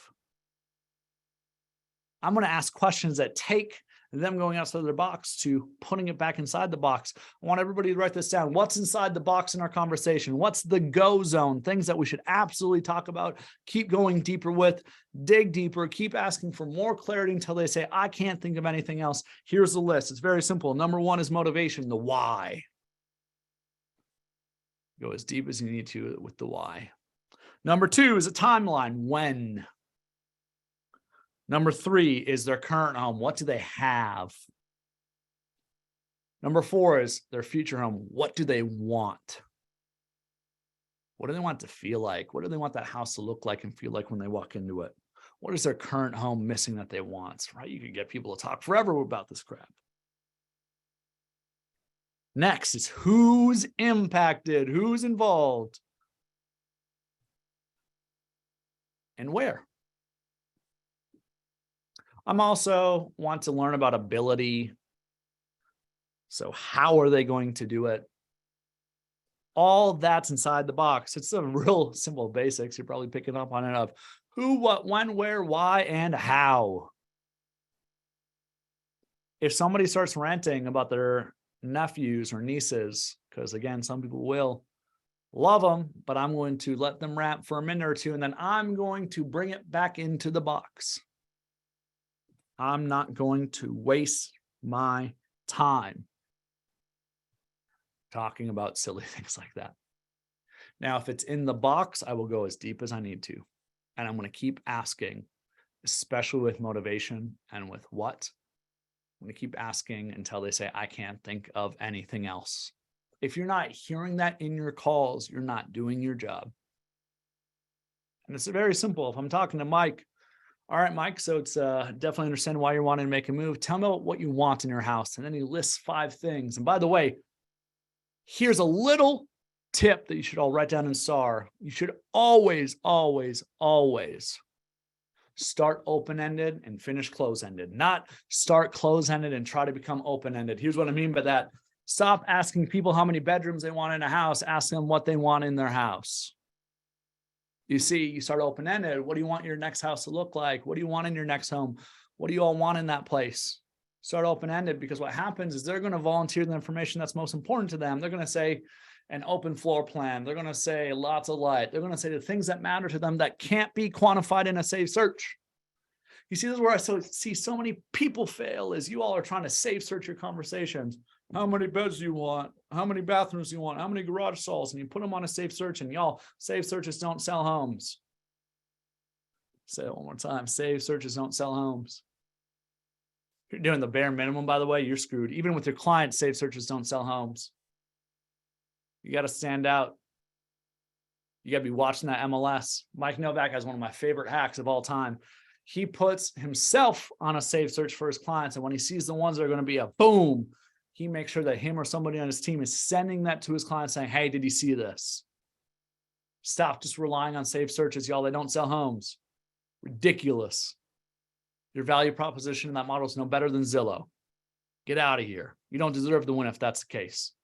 But what it really comes down to is in this conversation, when you're talking about what they want or why they want it, open-ended. Help me understand what's driving you to make a move. How open-ended is that? What do you want in your next home? How open-ended is that? And then become close-ended to fill in the gaps. When they tell you that they want a 1-story home because they don't want to go upstairs because their knee hurts. Look at that motivation, by the way. You'll notice that when you get open-ended talking about the house and the what and these other things, you'll start realizing, man, there's a lot more to the story of why they want to do something than I initially thought. And if you just do close-ended, you never hear that. For example, when I say, Mike, how many bedrooms do you want in your house? Guess what his answer is? 4. You see, this is the worst part about closed questions is they get you remarkably short, defined answers. What's really cool about open-ended questions, when you ask open-ended questions, what's really cool is you get undefined responses that go way beyond what you just asked. And that's where the magic is. That's where people tell you motivations or give you insights you didn't know. And I'm going to keep asking, is there anything else that you can think you want in your next home? I'm going to keep doing that until they say, no, I can't think of anything else. And then I'm going to throw you another great question. When somebody says, I can't think of anything else, I'm going to say, well, what do you absolutely not want in your next house? Look at that. Not only, if you're being really good at this, are you finding out what they want, you find out what they don't want. And of course, what does that always do? Because humans are silly. It starts them, gets them thinking about what are all the things that they want over and over and over again. When we're engaging in conversation with leads, when they say yes, we need to dig deeper. We need to ask for more clarity and keep asking until they say, I can't think of anything else. Let's talk about the rest of the opening scripts quick.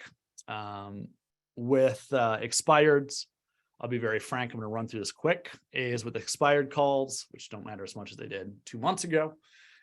And they're probably not going to matter a lot, but they're probably worth chasing still. An expired lead, I'm going to call and say, hey, I saw that you were trying to sell your home and it came off the market this morning. That's what I'm going to start with. Hey, is this Mike? Hey, Mike, this is Robbie with Hatch Realty calling. I saw that your home was in the market and it came off the market this morning. I just wanted to know if you're still hoping to sell your home sometime in the future. Simple. That's my question. So same concept as before, just tweaking a few things, changing the situation. With expired leads, my whole goal is one simple thing. I want to turn into basically a counseling session, a complaining session where I want them to tell me about all their frustrations. By them telling me all their frustrations, they're going to build trust. And of course, I can then transition to find out what they want, what they're hoping to do. And it's pretty simple from there. All right, let's keep going. I still got 5 things to get through. We got to run quick. Let's talk about mirroring and matching a little bit more. I talked about earlier when people answer the phone, if they're more direct to the point, you got to really get more direct and to the point. And I think there's a couple different things that we should be consciously thinking about for a while. And then, of course, it becomes subconscious in mirroring and matching. Number 1, write this down. The first thing that you can do with mirroring and matching is you can change your tonality. We're going to start with the basic ones, your tonality. Number 2 is your volume. How loud are you? Or how quiet are you? Number 3 is your rate of speech. How quickly are you speaking? Are you speaking more quickly like this? Or are you slowing things down because you're speaking to Eeyore? Number 4, words. Mimic people's words. Nothing wins over a sailor like cussing like a sailor if they've already done it. Mimic their word choice. And it's not just cuss words, y'all. It's their mannerisms, the words that they are saying. Mirroring and matching simply means that you start saying more of the words that they are saying. So we got tonality, volume, rate of speech, word choice. Number 5 is energy. High energy or low energy?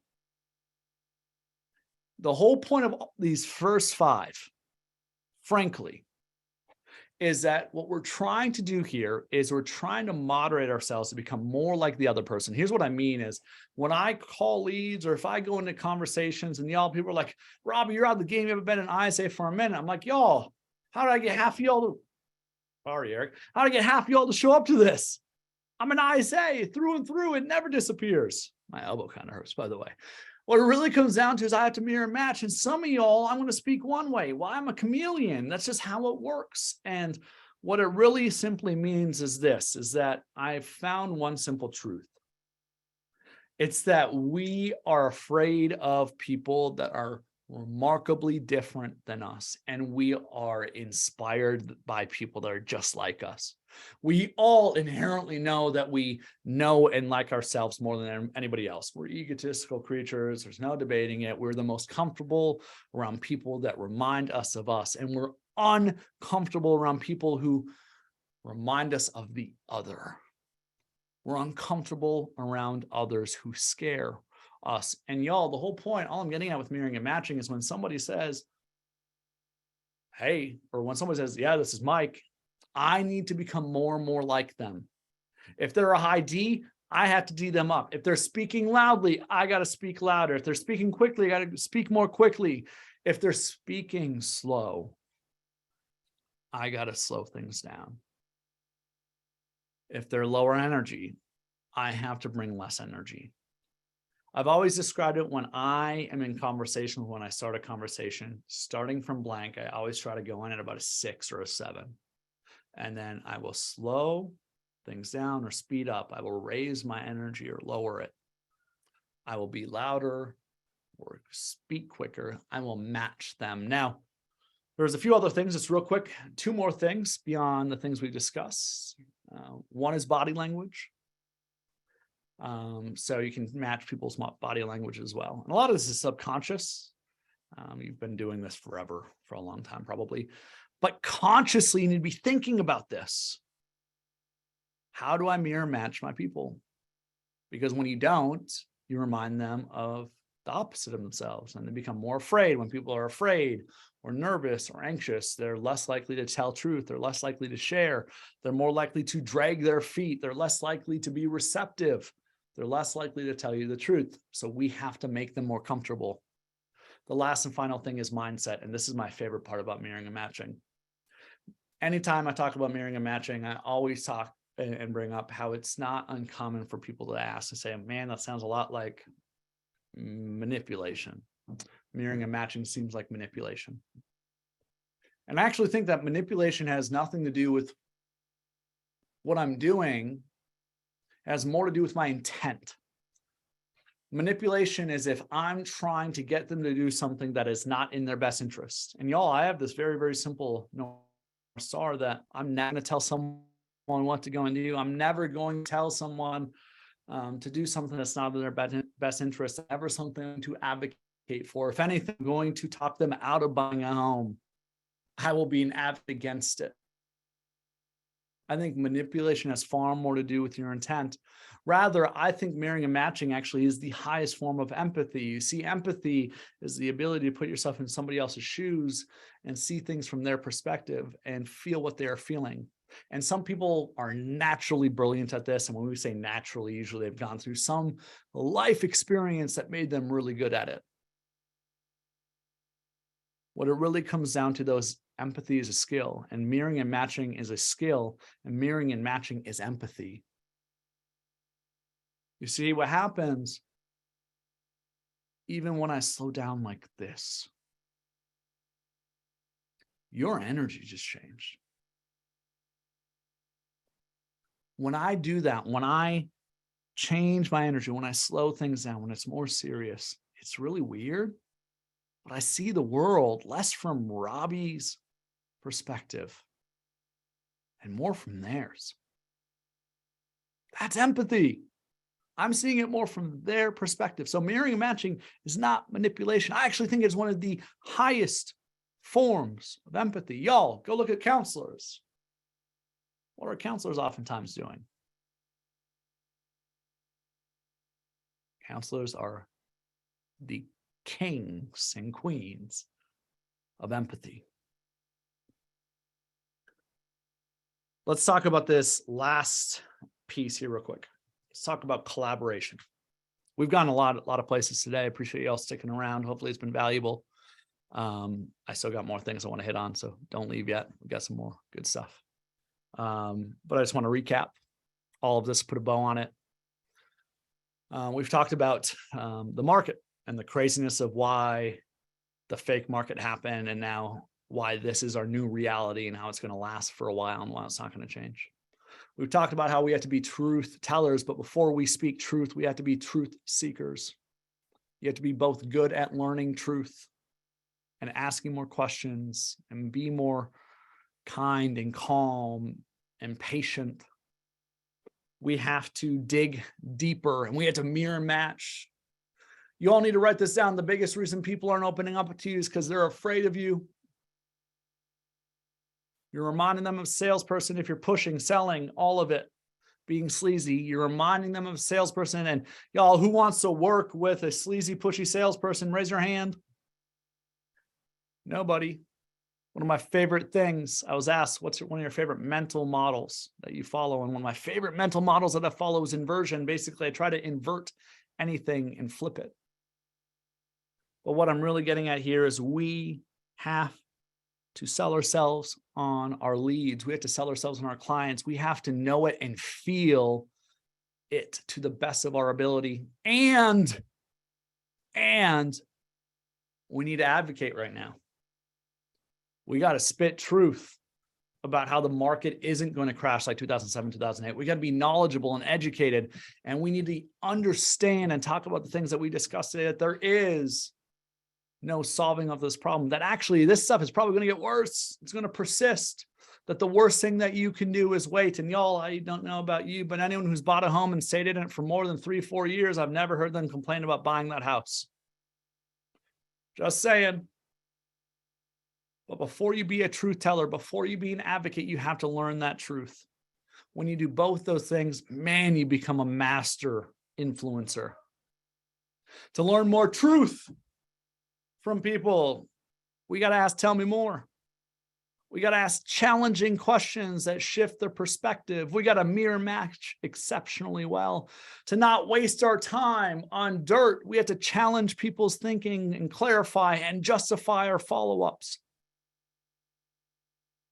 There is not one dang thing that you can do right now to just go and win. You have to be doing all of this. It's funny because there's a lot of them. Mike Novak's one of the people I like to mention the most. Mike is on fire this year, even though he just went on seemed like 3-month-long vacation. I don't know if Mike's still here today or not. But he's still crushing it. Patrick Keller, I don't know if he's a part of it today, just came on as one of our coaches. He is on pace to sell over 160 homes this year. And he lives, breathes, and dies this stuff. You see, a lot of this stuff that I've learned from my own experience, but the reality is I just R&D'd it. I ripped off and duplicated this from others that were unbelievably good at sales. What I found is great salespeople don't sell. Not their product, not on themselves. No, they sell themselves on the lead. You see, if you're losing right now, you're getting out relationshiped. You're getting out relationshiped. They're choosing to go with somebody else. Not because it's more logical, but because they felt like they could trust that person more. They revealed more truth. Y'all, I guarantee if they're having a conversation with you or if they were to have it with me, no offense, y'all, but I would crush you most of the time. And I'm not great at selling, but I'm really dang good at listening. I'm really dang good at clarifying. I'm really dang good at reflecting, rephrasing, and reflecting. I'm really good at reflecting something back and making sure I understand something. I'm the master of tell me more.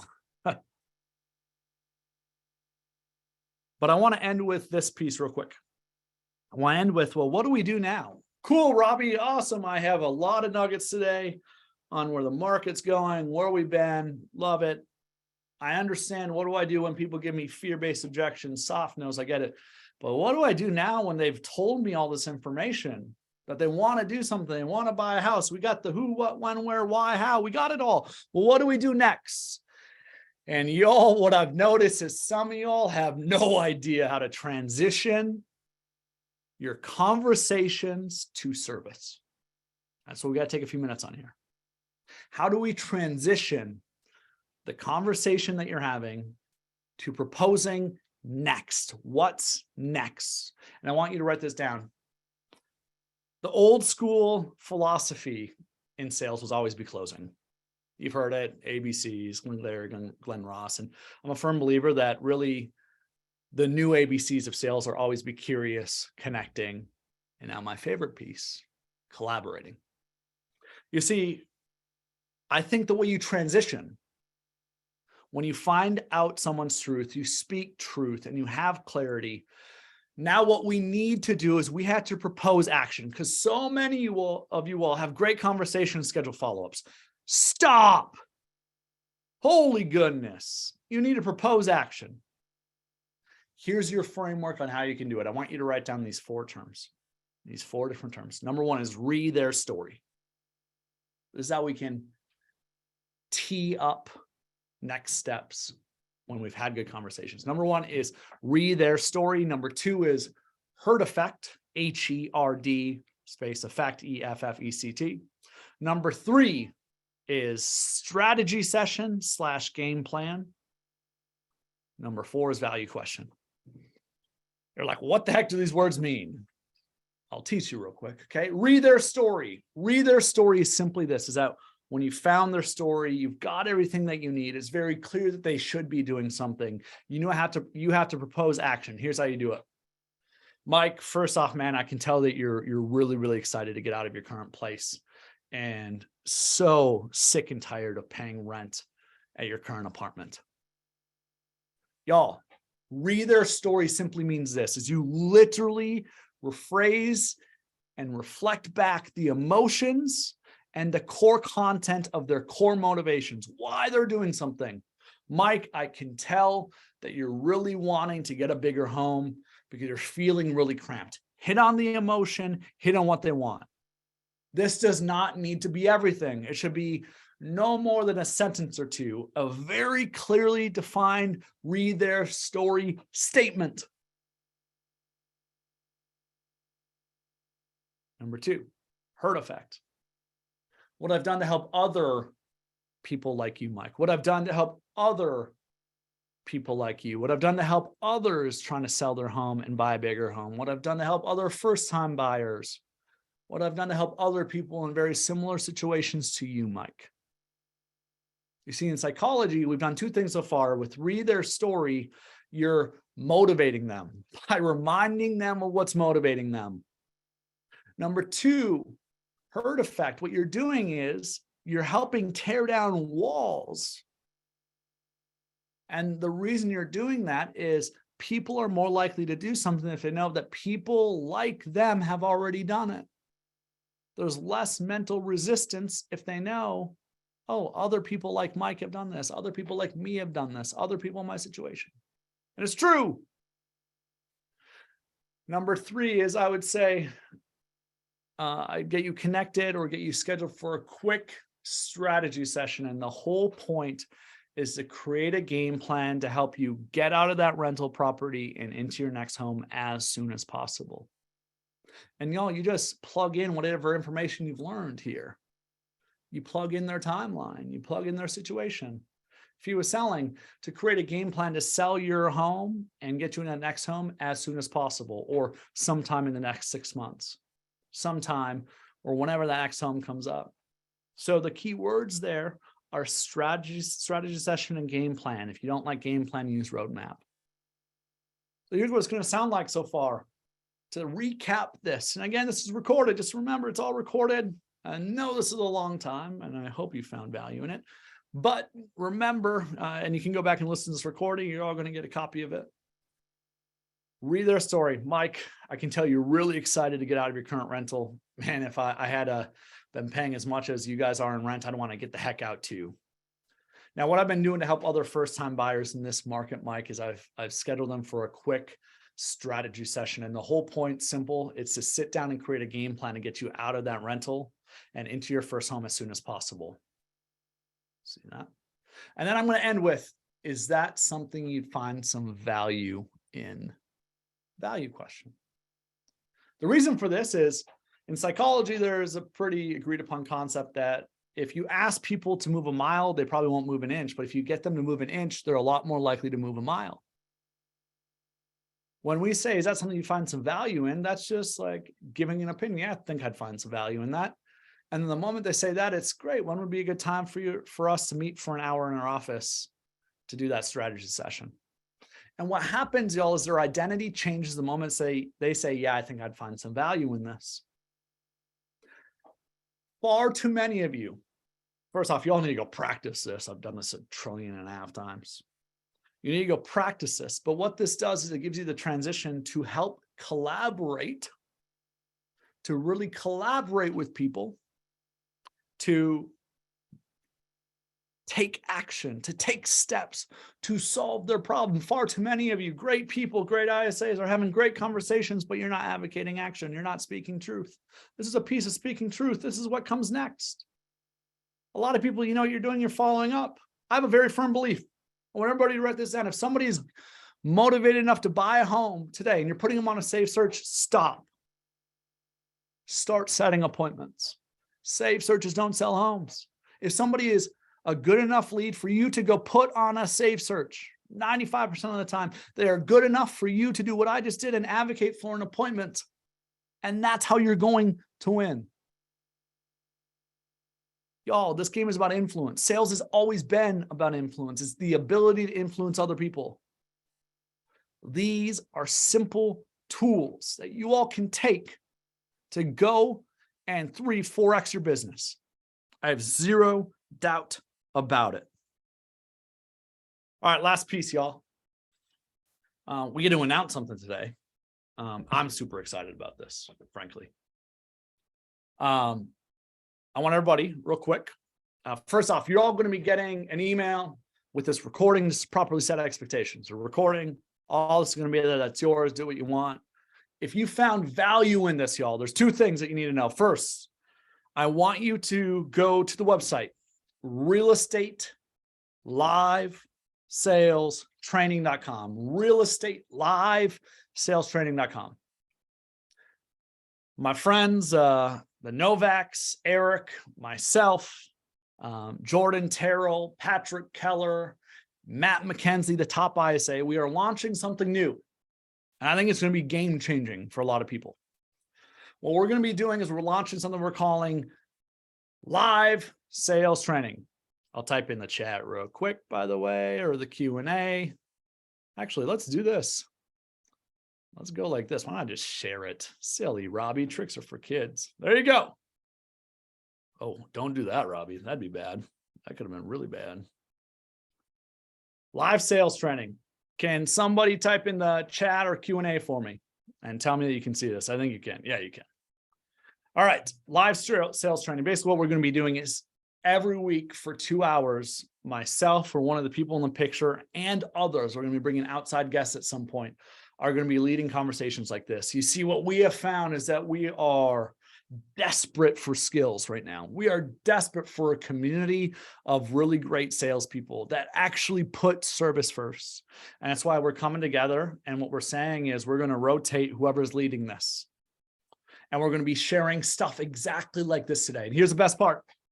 If you go to live sales training and you sign up, we're going to be doing and launching in May. The first month is completely free. If you don't find value in it, cancel. Literally completely risk-free. I'll be very frank. If you don't sign up for this, I question why you wouldn't. Your first 30 days is completely free. Just go to the website, realestatelivesalestraining.com. Again, realestatelivesalestraining.com. I'm going to be hosting.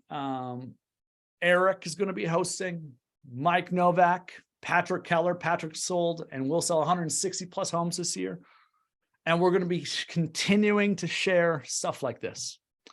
More importantly, what it looks like is it's going to take place on Wednesdays and Thursdays. It's always going to be recorded. You'll get access to those recordings if you can't make it. And really the way we envision this is we want this to be training for anybody, whether you're new to the industry. And here's the best part. If you do want to continue with it after that first month, it's $300 a month. And I don't know about you all, but getting literally 8 hours of coaching per month with myself and others, I think it's going to be one of the best value adds. So realestatelivesalestraining.com, go there, sign up. Your first month is going to be pro bono. I'm paying for it. And by paying for it, I mean, it's just technologically free. but we're excited because we're going to be bringing some of the best and brightest. I think the coolest thing is people that don't just walk it, or don't just talk about it, they've walked it. Matt McKenzie's a top ISA in the country. Eric was selling over 180 homes a year when he started this game. Jordan Terrell has built one of the best real estate businesses in Denver, Colorado. Jackie, who's a systems nerd. Mike Novak and Rachel, probably the better of the two. Sorry, Mike, who completely slays as one of the best listing agents at the course PK. I think you guys are going to be big fans. More importantly, would love your feedback. Things that you loved about today, things that you didn't like, things that you thought were really good. I really, really, really appreciate you guys showing up today. Get out there, serve, influence, be truth tellers, and learn truth. Treat people well. Again, I think that we're desperate right now. This market is desperate for talented, hardworking people. And if you're here today, you're one of those people. Get out there and show love, y'all. I was at church this weekend, and the sermon was all about how love is not a word, it's an action. Show love to your people, y'all. Show up, make phone calls, show love to your leads, make phone calls, have good conversations. If you do that, you follow this advice, you buy in, you invest in yourself, you put in the work. I know a lot of people are scared right now, but I think you're going to walk away, and 6 months from now, you're going to be one of the people that are going to have unparalleled results. And I'm excited, y'all, because the jokers, the people that thought they were good at basketball because they could dunk on a little Tykes hoop, they out, they gone. All right, y'all. Again, last time, real estate live salestraining.com. You can see it there on the screen. Real estate live sales training, shine up. Would love for you guys to come and join. If you have any questions, anything else that you want to do, I'm going to go through the Q&A here. Let's see here. All right. I'm just going to answer some quick questions. Someone asked, is 3 to 4% from PPC lead to set, met or close? It's 3 to 4% from lead to closed. Lead to close is what that was referencing. Good question. How do you recommend to deal with the dirt through automation with hatch messaging? Isn't an option. Brivity user, give me time. It's coming. We're working on it. Good question, Evan. Let's see here. So that's coming. All right. I'm just going through all the questions. Sorry if I'm reading. All right. If I already covered that, drop it one thing. All right. Yes. I'm not looking anymore. I hit on that. I think I hammered that today, right? When somebody says they're not looking anymore, you need to pivot. What had you interested in real estate to begin with? Good question, Andy. So he had asked, what do I do when people give a soft no? I think we hit on that. And then I don't think we hit on that anymore. All right, y'all. I'm not seeing anything else. Much love, y'all. Please sign up for that live sales training. I just disappeared from the screen. Get your first month free. If you have any questions, reach out, send me a message, reach out on my email is Robbie, ROBBYT @hatchcoaching.com. And get out there and do good. Much love, y'all. See ya.